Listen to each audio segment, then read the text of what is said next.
globalno tržište. U okviru novog ciklusa projekta Pravedna zelena tranzicija i dekarbonizacija u Srbiji predstavljeno je 28 projekata domaćih firmi iz privatnog i javnog sektora. Biće odabrano 5 najuspešnijih projekata i kompanija koje će se takmičiti za finansijsku podršku od $450.000. Solarna elektrana u vlasništvu grupe građana samo je jedan od predloga kako može da se postigne energetska efikasnost i bolje iskoriste obnovljivi izvori energije, ali će solarne ploče biti korišćene i za gajanje organskih biljaka.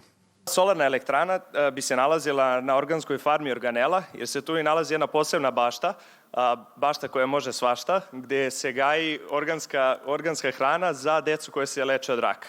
Prema nekim podacima u Novom Pazaru postoji oko 80 firmi koje proizvode teksas. Za proizvodnju je potrebno mnogo struje, oslanjajući se na fosilna goriva. A sve bi rešila jedna solarna elektrana.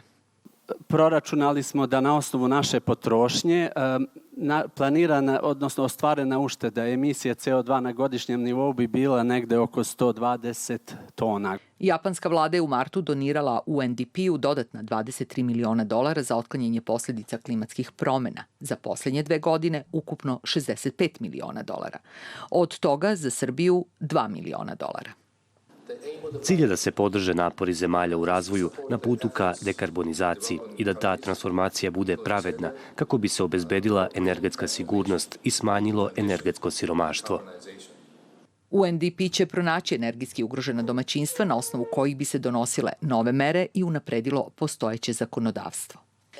Neophodno je da se omogući porodicama iz energetski ugroženih domaćinstava da zamene individualna ložišta na bazi fosilnih goriva i pređu na čistije i obnovljive izvore energije. Srbija ima cilj da se do 2030. godine emisija gasova sa efektom staklene bašte smanji za 1/3. Međutim, država daje smernice, ali je alat u rukama privrede. Velika sredstva se izdvajaju iz samog nacionalnog budžeta. Mi objavljujemo javne pozive gde podstičemo jedinice lokalnih samouprava da se jave. U prošlogodišnjem ciklusu realizovano je 8 projekata, a otvoreno oko 140 radnih mesta u zelenoj privredi. Kosovski sud je ukinuo